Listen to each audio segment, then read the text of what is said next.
బైబిల్లో నుంచి 111వ కీర్తనలు 111 మొదటి నుంచి చివరి వరకు మార్చి చదువుకుందాం. 10 వచనాలు ఉన్నాయి. మార్చి చదువుకుందాం. యెహోవాను స్తుతించుడి, యథార్థమైన సభలోను సమాజంలోను పూర్ణ హృదయముతో నేను యెహోవాకు కృతజ్ఞతాస్తుతులు చెల్లించెదను.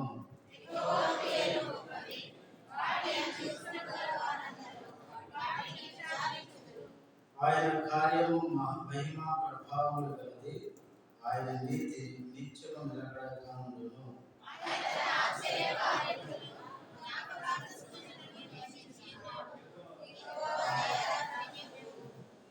తన యందు భయభక్తులు గల వారికి ఆయన ఆహారం ఇచ్చి ఉన్నాడు. ఆయన నిత్యము తన నిబంధన జ్ఞాపకం చేసుకొనును.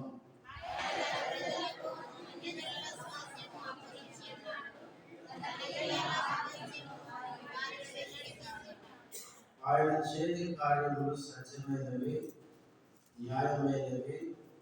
ఆయన శాసనములన్నీ నమ్మకమైనవి.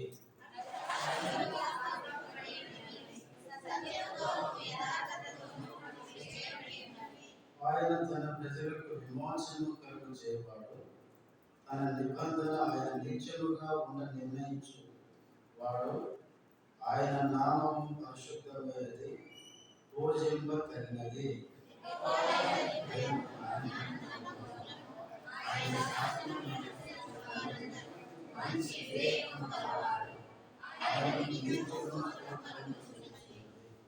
ప్రార్థన చేసుకుందాం.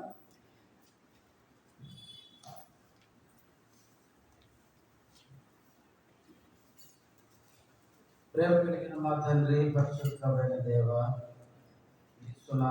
వందనాలు, స్తోత్రాలు. ఇంతవరకు పాటల ద్వారా నిన్ను మహిమపరచడానికి సహాయపడుతూ స్తోత్రాలు.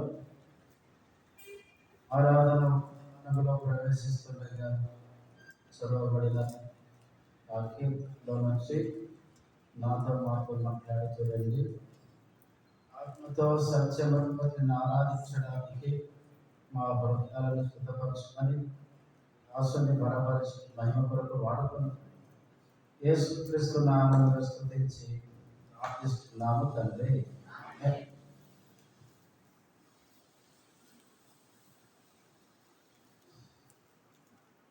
111వ కీర్తన మొదటి వచనం. యెహోవాను స్తుతించుడి,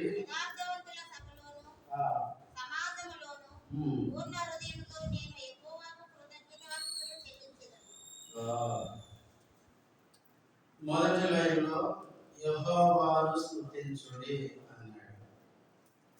స్తుతించుడి అంటే ఎవరితో చెప్తున్నాడు? ఇతరులతో చెప్తున్నాడు. యెహోవాను మీరేం చేయండి? స్తుతించండి. ఆ వచనం చివరిలో చూడండి, నేను యెహోవాకు కృతజ్ఞతాస్తుతులు చెల్లించెదను. నేను అంటే ఆయన వ్యక్తిగత విషయాన్ని చెప్తున్నాడు. మొదటి లైన్లో ఇతరులను ప్రేరేపిస్తున్నాడు దేవుని స్తుతించడానికి. యెహోవాను మీరు స్తుతించండి అన్నట్లు ఇతరులని స్తుతించాలని ప్రేరేపిస్తూ ఆ వచనం చివరిలో తన వ్యక్తిగత విషయాన్ని చెప్తున్నాడు. నేను అని తన విషయం చెప్తున్నాడు. నేను యెహోవాకి ఏం చేస్తాను? కృతజ్ఞతాస్తుతులు చెల్లించెదను. మరి మనం కూడా చెప్తామా?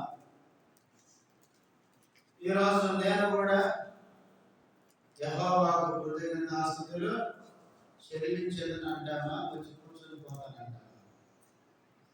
చాలా మంది వస్తారు, కూర్చుంటారు, పోతారు. ఈ కీర్తనకారుని యొక్క తీర్మానం ఏంటి తెలుసా? మొదటి వచనం తీర్మానం అయింది. ఆయన తీర్మానం ఏంటంటే నేను తన వ్యక్తిగత విషయం. ఈ రోజు ఖచ్చితంగా దేవునికి ఏం చేస్తాను? కృతజ్ఞతాస్తుతులు చెల్లించను. మనం ప్రతిరోజు వస్తాము, కూర్చుంటాం, వెళ్ళిపోతాం. ఆరాధన చేయడానికి వస్తాం, ఆరాధన చేయకుండా వెళ్ళిపోతాం. ఈ రోజున ఈ కీర్తన కార్యక్రమాలు ఏం చేసుకోవాలి? తీర్మానం చేసుకోవాలి. ఈ రోజు నుంచైనా నేను కూడా దేవునికి ఏం చేస్తాను? కృతజ్ఞతాస్తుతులు చెల్లిస్తాను. ప్రియులారా, ఎందుకు దేవునికి కృతజ్ఞతాస్తుతులు చెల్లించాలి అంటే, ఈ కీర్తనలో దేవుడు ఎలాంటి వాడో కొన్ని పదాలు ఉపయోగించినాడు. మనం ఆరాధించే దేవుడు ఎలాంటి వాడో ఈ కీర్తనలో కొన్ని పదాలు చూడండి. 3వ వచనం, 2వ వచనం చదవండి. యెహోవా క్రియలు గొప్పవి, వారి యందు ఇష్టము గల వారందరూ వాటిని విచారించుదురు. మనం ఆరాధించే దేవుడు ఎవరంటే యెహోవా క్రియలు గొప్పవి. మనం ఆరాధించే దేవుడు ఎవరంటే గొప్ప క్రియలు చేసేవాడు, గొప్ప కార్యాలు చేసేవాడు. తర్వాత 4వ వచనం, 53వ వచనం, 2వ లైన్, ఆయన నీతి నిత్యము నిలకడగా ఉండును. అంటే దేవుడు ఎలాంటి వాడంటే ఆయన నీతి విషయంలో నిలకడగా ఉండే దేవుడు. మనసులో నీకు ఎట్లుంటుంది చెప్పండి? అవసరాన్ని బట్టి మారుతుంటుంది. కొన్నిసార్లు బంధువుల దగ్గర, చుట్టాల దగ్గర, స్నేహితుల దగ్గర ఎవరు లేనప్పుడు, ఎవరు చూడనప్పుడు మన నీతి, మన ప్రవర్తన, మన క్రియలు మారిపోతాయి. కానీ దేవుడు అట్లాంటి వాడు కాదు. ఆయన నీతి విషయంలో నిలకడగా ఉండేవాడు. ఆయన ఎప్పుడు నీతిమంతుడుగానే ఉంటాడు. నీతి తప్పి ఎప్పుడు ప్రవర్తించేవాడు కాదు ఆయన. అందుకే ఆ దేవుడు మనం ఏం చేయాలి? ఆరాధించాలి. దేవుడు గొప్ప క్రియలు చేసేవాడు. దేవుడు ఆయన నీతి విషయంలో నిలకడగా ఉండేవాడు. తర్వాత కింద చూడండి, 4వ వచనం కింద చివరి లైన్, యెహోవా దయా దాక్షిణ్య పూర్ణుడు. మనం ఆరాధించే దేవుడు ఎలాంటి వాడంటే దయా దాక్షిణ్య పూర్ణుడు, దయగలిగిన దేవుడు. దయ అంటే ఏంటంటే, దయ అంటే మంచివాడు అని. యెహోవా దయాళుడు అంటే యెహోవా ఈజ్ గుడ్ అని ఉంటుంది ఇంగ్లీష్ బైబిల్. గుడ్ అంటే మంచి దేవుడు అని. ప్రియులారా, మన దేవుడు మంచి దేవుడు, మన మీద దయ చూపించే దేవుడు. దయ చూపించే విషయంలో ఆయన పూర్ణుడు అంట, దయా దాక్షిణ్య పూర్ణుడు. ఎందుకు ఈ కీర్తనకారుడు నేను యెహోవాకు కృతజ్ఞతాస్తుతులు చెల్లించేదని తీర్మానం చేసుకున్నాడంటే, ఆయన చేసే కార్యాలు గొప్పవి, ఆయన నీతి విషయంలో నిలకడగా ఉండేవాడు, ఆయన దయా దాక్షిణ్యములు కలిగిన దేవుడు. ఇంకా కిందికి రండి, 9వ వచనం చివరి, ఆయన నామము పరిశుద్ధమైనది, పూజింపదగినది. 4వ పదం ఏమని ఉపయోగించాడంటే ఆయన నామమే పరిశుద్ధమైనది. అసలు దేవుడు అంటేనే పరిశుద్ధుడు. బైబిల్లో దేవుడు ఏమని ప్రకటించుకున్నాడంటే, నేను పరిశుద్ధుడను కనుక మీరు కూడా పరిశుద్ధంగా ఉండాలి అన్నాడు. మనం ఆరాధించే దేవుడు పరిశుద్ధుడు. ఆయన నామము పరిశుద్ధమైనది, అది పూజింపదగినది. పూజింపదగినది అనే పదానికి ఇంగ్లీష్ బైబిల్ ఏముంది? రెవరెంట్ అని. ఈ రోజుల్లో మనం పెట్టుకుంటున్నాం దాన్ని. ఏం పెట్టుకుంటున్నాం?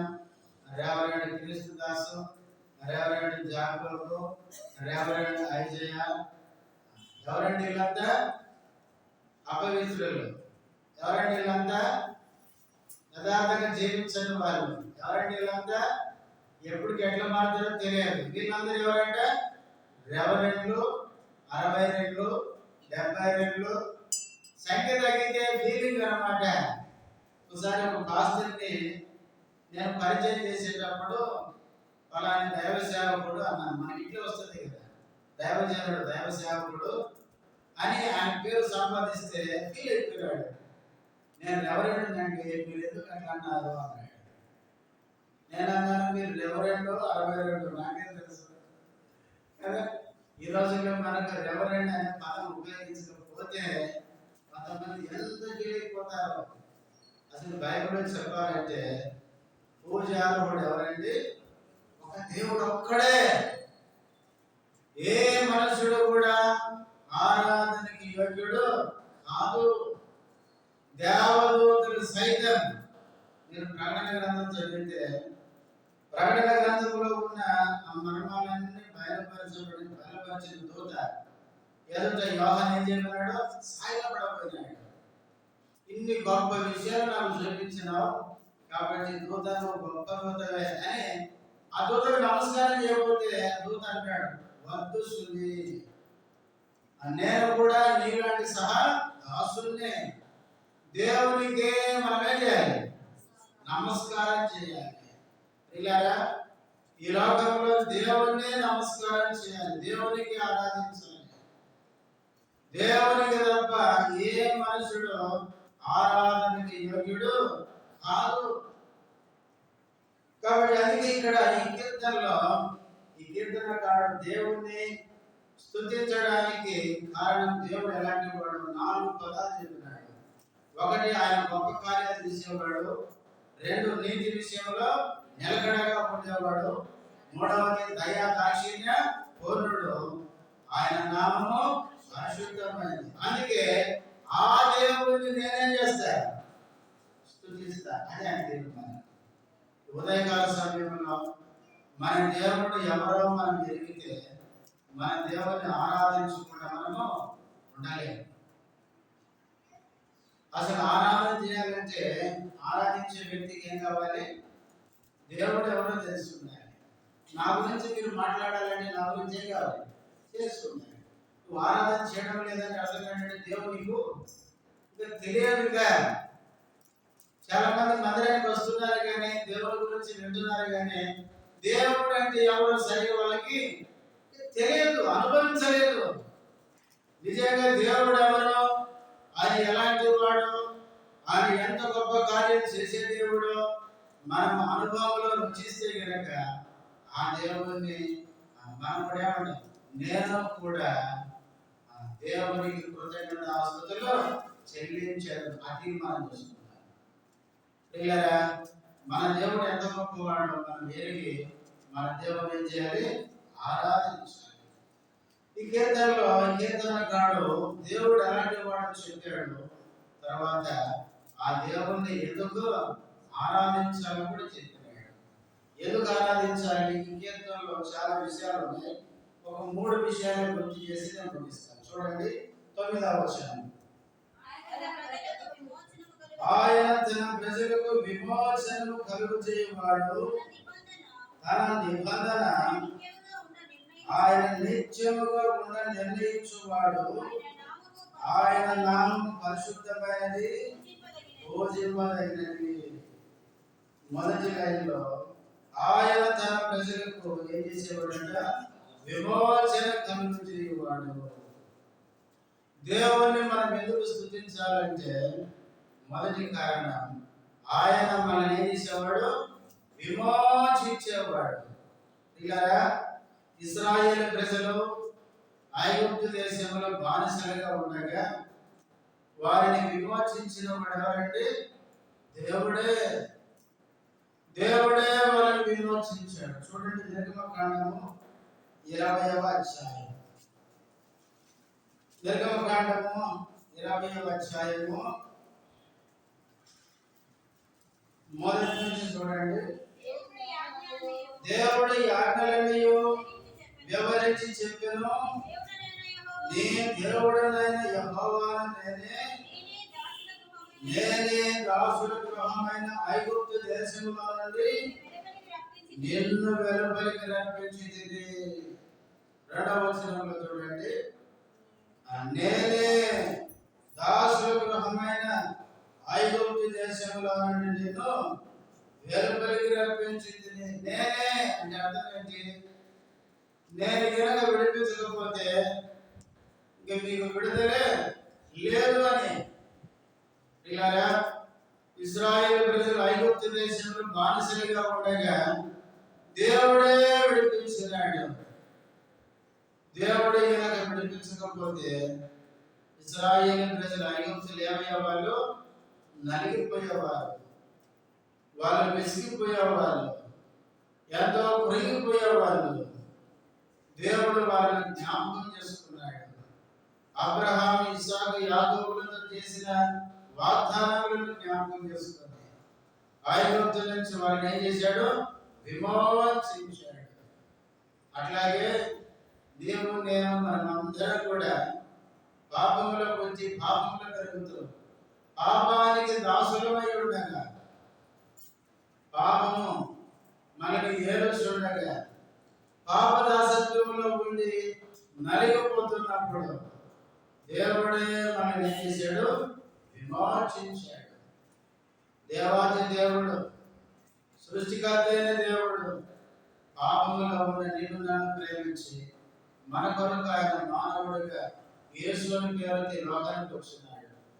33.5 సంవత్సరాలు జీవించి కల్వరి శిలువలో మన పాప శిక్ష ఆయన భరించినాడు. చేతుల్లో కాళ్ళలో మేకులు కొట్టించుకున్నాడు. తలపైన ముళ్ళ కిరీటం పెట్టించుకున్నాడు.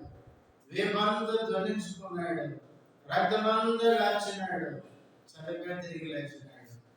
ఆయన యందు విశ్వాసం ఉంచడం ద్వారా ఆయన రక్తము చేత మనం ఏం చేశాడు? విమోచించాడు. ఒకవేళ యేసు క్రీస్తే కనుక శిలువలో మరణించకపోతే, ఆయన రక్తము కార్చకపోతే నీకు నాకేమి లేదు? విమోచన లేదు. కాబట్టి ప్రియులారా, మన పాపం నుంచి విమోచించిన మన ప్రభుని చేయాలి, మనం స్తుతించాలి. ప్రకటన గ్రంథం 1వ అధ్యాయం, ప్రకటన 1వ అధ్యాయం 6వ వచనం.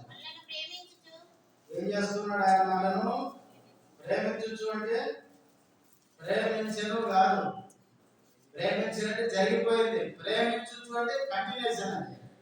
మనల్ని ప్రేమించు తన రక్తము వలన మన పాపముల నుండి మనల్ని విడిపించిన వారికి మహిమయు ప్రభావమును యుగ యుగములు కలుగును గాక. చాలా ఆమేన్. ఏం కలగాలి? ఆయనకి మహిమయు ప్రభావమును యుగ యుగాలు ఆయన కలగాలి. ఎందుకంటే మనల్ని ప్రేమించు ఆయన రక్తం వలన మన పాపముల నుంచి విడిపించాడు. కాబట్టి ప్రియులారా, మొట్టమొదటిగా మన దేవుని మనం ఎందుకు ఆరాధించాలంటే 111వ కీర్తనకారుడు చెప్తున్నాడు. ఏమన్నాడంటే 9వ వచనంలో, ఆయన తన ప్రజలకు ఏం కలుగు చేసేవాడు? విమోచన కలుగు చేసేవాడు.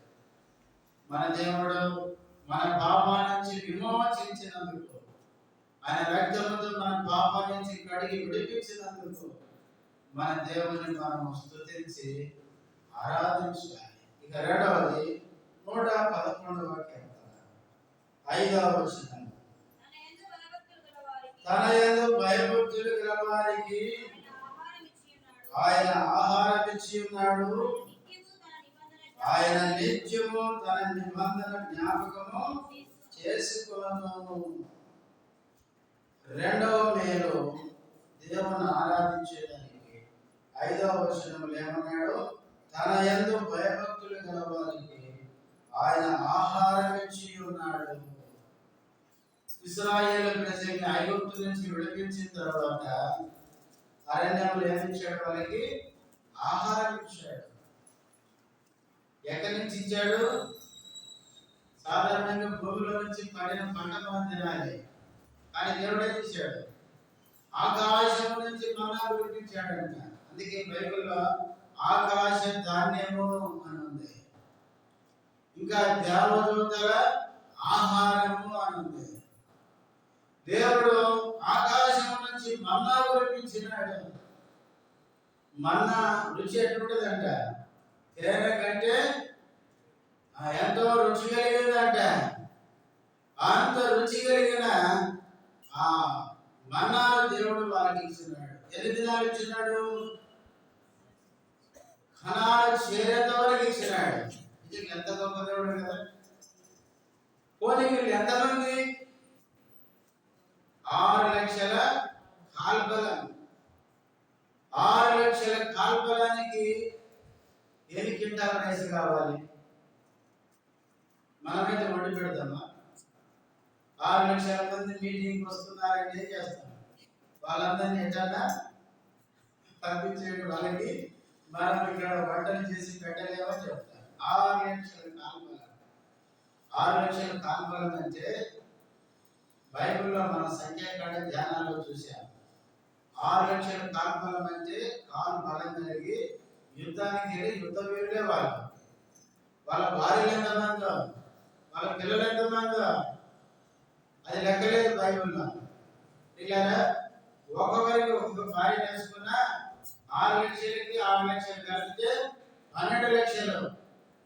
ఆ దినాల పిల్లలు ఈ దినాలు కాదు, మళ్ళా ఈ దినాల్లో మళ్ళా స్లోగన్ వేరే ఉంది కదా. ఈ దినాలు ఏమంటారు? మేమిద్దరం మాకిద్దరు, ఇద్దరు వద్దు ఒకరం వద్దు, ఇట్లాంటి మాటలు ఎత్తుకున్నారు. ఆ దినాలు అవన్నీ లేవు. ఆ దినాలు ఎంతమంది పుడితే అంత గొప్ప ఆశీర్వాదం అనుకునేవాళ్ళు. వాళ్ళ పిల్లలే వాళ్ళ ఆశ్చర్యం అనేవాళ్ళు. ఆ దినాల్లో మనకు తెలుసు, మన తాత ముత్తాతలకి ఒక్కొక్కరికి 10 మంది 12 మంది కదా. ఎంతమంది? మీకు ఎంతమంది అన్నారు? 10 మంది అంటారు. మేము డజన్ అండి అంటారు. అంటే అంతమందికి అన్నారు. మళ్ళీ ఆపరేషన్ అంటే కాదు, వాళ్ళు సునాయాసంగా అన్నారు. ఆ దినాల్లో ఇంత అనుకూలతలు లేవు.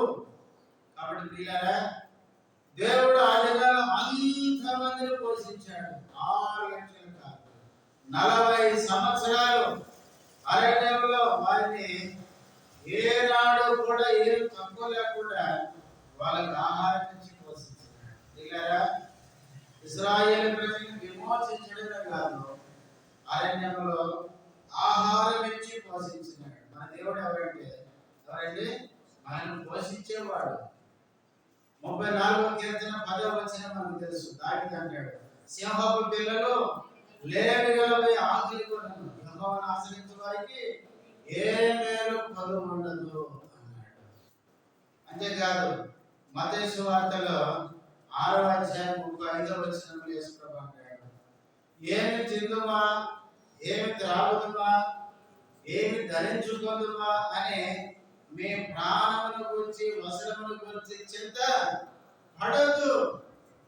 ఆకాశ పక్షులను చూడండి, అవి విత్తవు కోయవు, కొట్లలో ఉంచుకోవు, వాటికంటే మీరు శ్రేష్ఠులు కాదు. వాటిని పోషించిన దేవుడు మనల్ని కూడా పోషిస్తాడు. మన దేవుడు ఎవరంటే మనల్ని పోషించేవాడు. అందుకనే మనల్ని విమోచించడమే కాదు, దినదినము మనల్ని పోషిస్తున్నాడు.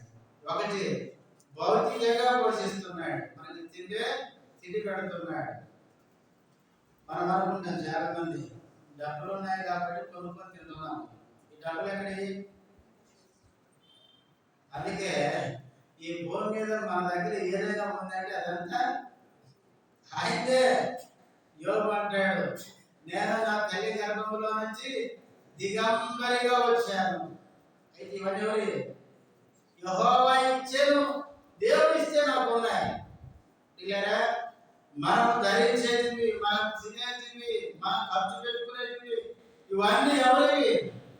దేవుడివి. చాలాసారిగా ఉంటాం, ఈ సొక్క నాది, ఈ డబ్బులు నాది, ఇవన్నీ నాది అనుకుంటా. కాదు కాదు, వాస్తవంగా చెప్పుకోవాలంటే మనకున్నవన్నీ కూడా దేవుని. ఏదో ఒక పాట ఉంది, నాకున్నవన్నీ నీవే ప్రభు, అవన్నీ నీకు ఇచ్చేదే పడతాను. వచ్చిందే కదా, ఉన్నవన్నీ ఆయనకి ఇస్తే మందిరానికి ఎదుర్కొంటాయి, శారీరక ఇట్లా ఉంటుంది. పాటతో పాడుకుంటాను కానీ పాట అది పాటే. కాబట్టి మనం అనుభవిస్తున్నవన్నీ దేవుడివే. బైబిల్ ఏముందంటే వ్యవసాయదారుడు భూమిలో విత్తనం విత్తుతాడంట. మొలక రప్పించే పని ఎవరిది? దేవుడిది. ఒకవేళ దేవుడు ఆ విత్తనము పిల్లి పోన కాకంటే పంట రాదు. ఇలా మొలక ఆయనే రప్పించేది. ఆ మొలిసిన తర్వాత ఆకులు, తర్వాత పువ్వులు, తర్వాత కాయలు, తర్వాత ఫలాలు రావాలని, గింజలు రావాలని అది ఆ సిస్టమ్ పెట్టింది ఎవరు? దేవుడే. కొరింథీ పత్రికలో ఉంది, నీవు విత్తుదారిని చూడగా వచ్చి గింజనే విత్తుచున్నావు అన్నాడు. ఆ వచ్చే మొక్క నాది అన్నాడు దేవుడు. ప్రియులారా, మొక్కను మొలిపించే దేవుడే, పంటను సమృద్ధిగా ఇచ్చే దేవుడే.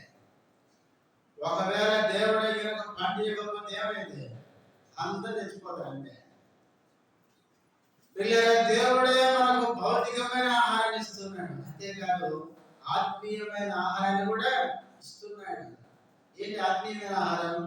దేవుడే వాక్యం. మత్తయి సువార్త 4:4 చేస్తున్నాడు, మనుషుడు రొట్టె వలన మాత్రము కాదు, దేవుని నోట నుంచి వచ్చే ప్రతి మాట వలన జీవించును. దేవుని మాటల వలన మనం ఆత్మీయం చేస్తాం. కాబట్టి దేవుడు మనల్ని ఏం చేస్తున్నాడంటే ఆహారం నుంచి మనను పోషిస్తున్నాడు. ఇదేంటంటే రెండవది. ఇక మూడవది 6వ వచనం, ఆయన తన ప్రజలకు అన్ని జనుల స్వాస్యము అప్పగించి ఉన్నాడు, తన క్రియల మహత్యమును వారికి వెల్లడి చేసి ఉన్నాడు. ఇక మూడవ మేలు ఏంటంటే ఆయన తన ప్రజలకు ఏం చేశాడంట? అన్య జనుల స్వాస్యము అప్పగించి ఉన్నాడు. ఒకటి విమోచించాడు, రెండవది ఆహారం ఇచ్చి పోషించాడు, మూడవది అన్య జనుల స్వాస్యాన్ని ఇశ్రాయేలుకు అప్పగించాడు. కనాను దేశం ఎవరిదండి? ఈ ఇశ్రాయేలు ప్రజలు వెళ్ళకముందే అక్కడ ఎవరున్నారు? అన్య జనులు ఉన్నారు, 7 జాతులు ఉన్నారు. వాళ్ళని ఏం చేశాడంటే దేవుడు అక్కడి నుంచి వెళ్ళగొట్టి ఆ కనాను దేశాన్ని వీళ్ళకి ఇచ్చాడంట. ఇది అంత అన్యాయం కదా. ఆ అన్య జనులు ఇప్పుడు అంటున్నారు ఏమని? మీ దేవుడు మంచోడు కాదండి. ఆ అన్య జనులు పాపం వాళ్ళు ఇల్లు కట్టుకొని పంటలు వేసుకొని అన్ని చేసుకుంటే వాళ్ళ నిలబెట్టి వీళ్ళకి ఇచ్చినాడండి కనాను. ఇప్పుడు ఇజ్రాయెల్ దేశం విషయం అదే బాధ. కనాను దేశం, ఇజ్రాయెల్ దేశం అది ఒకప్పుడు అన్యులు ఉన్నారు అక్కడ, వాళ్ళని అక్కడి నుంచి పంపించేసి కనాను ఎవరికి ఇచ్చాడు? ఇశ్రాయేలు ప్రజలకు ఇచ్చాడు. ఇది అన్యాయం కాదా? అన్యాయమే కాదు. ఎట్లా ఉంది అన్యాయం చెప్పండి? అసలు అన్యాయం కానీ కాదు. ఎందుకంటే బైబిల్ దేవుడు అన్నాడు ఈ భూమి నాది అన్నాడు. భూమి ఎవరిది?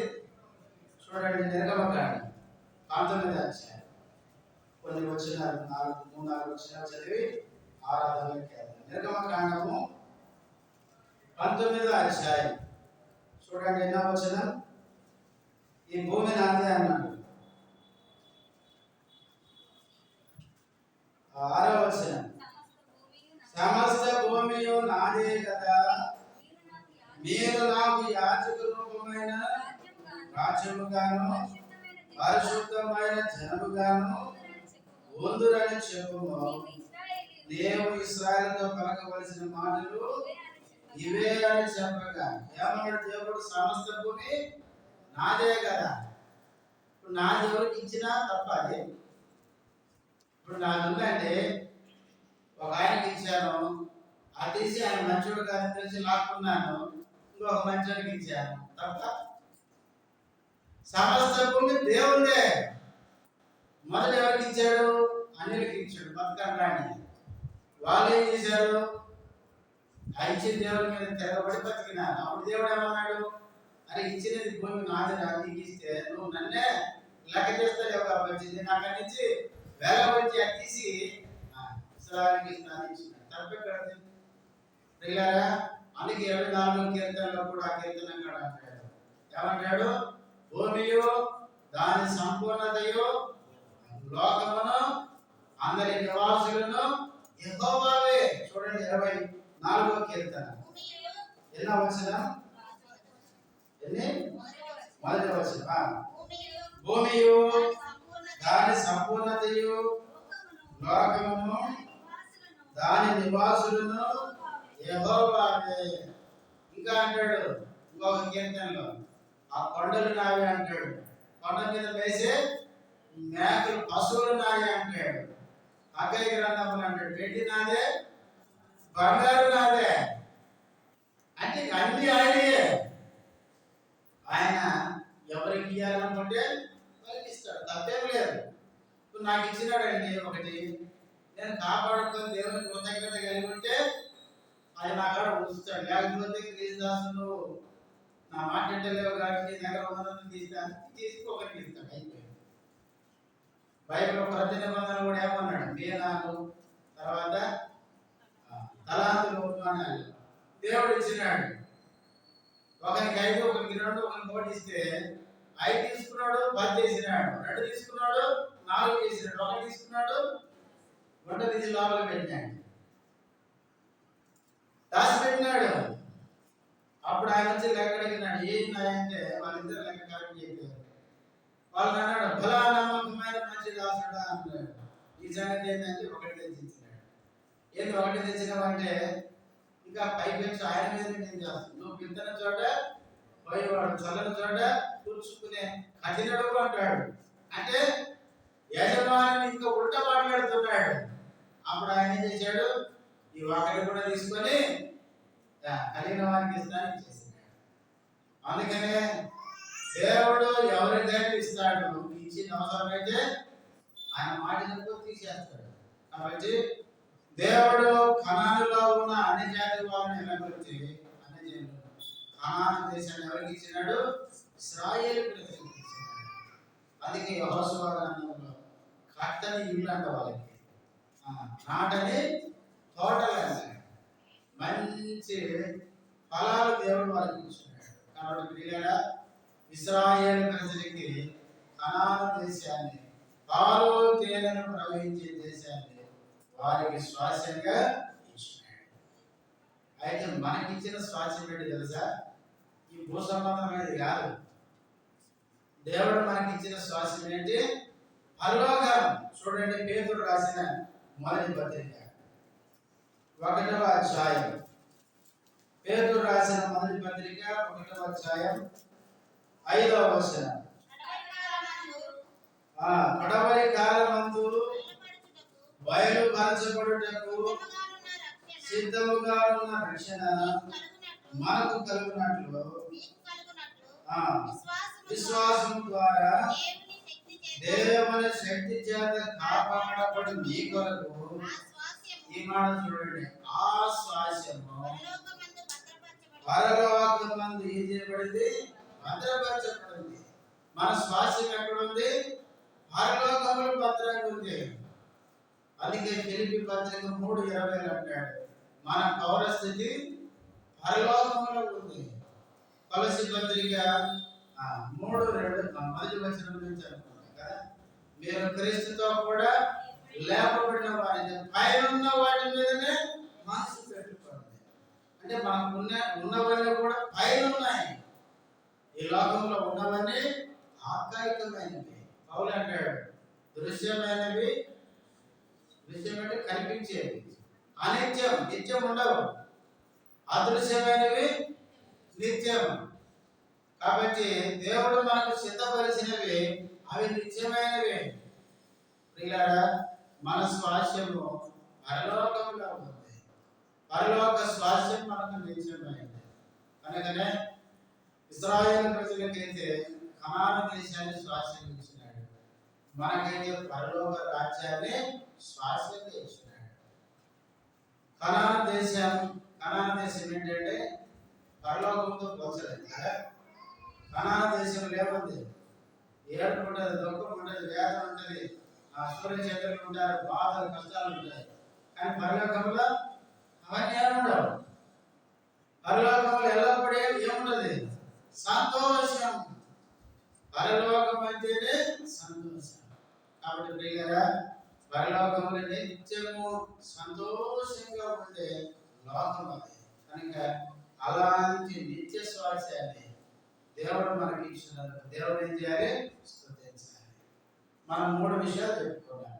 111వ కీర్తనలో ఆ కీర్తనకారుడు యెహోవాను స్తుతించండి అని ఇతరులను ప్రేరేపించాడు. ఆ వచనం చివరిలో నేను యెహోవాకు కృతజ్ఞతాస్తుతులు చెల్లించాను ఆయన తీర్మానం చెప్పినాడు. ఎందుకు దేవుని స్తుతిస్తానంటే దేవుడి గురించి 4 విషయాలు చెప్పినాడు. ఆయన గొప్ప కార్యాలు చేసేవాడు, ఆయన నీతి నిలకడగా ఉంటుంది, ఆయన దయాదాక్షిణ్య పూర్ణుడు, ఆయన పరిశుద్ధ నామం కలిగిన వాడు అని చెప్పినాడు. ఆయన ఏం చేశాడు అంటే 3 విషయాలు చెప్పుకున్నాం. ఒకటి, ఆయన విమోచించేవాడు, మన పాపాల నుంచి విమోచించాడు. ఇశ్రాయేలు ప్రజలైతే ఐగుప్తు నుంచి విమోచించాడు. రెండవది, ఆహారం ఇచ్చేవాడు.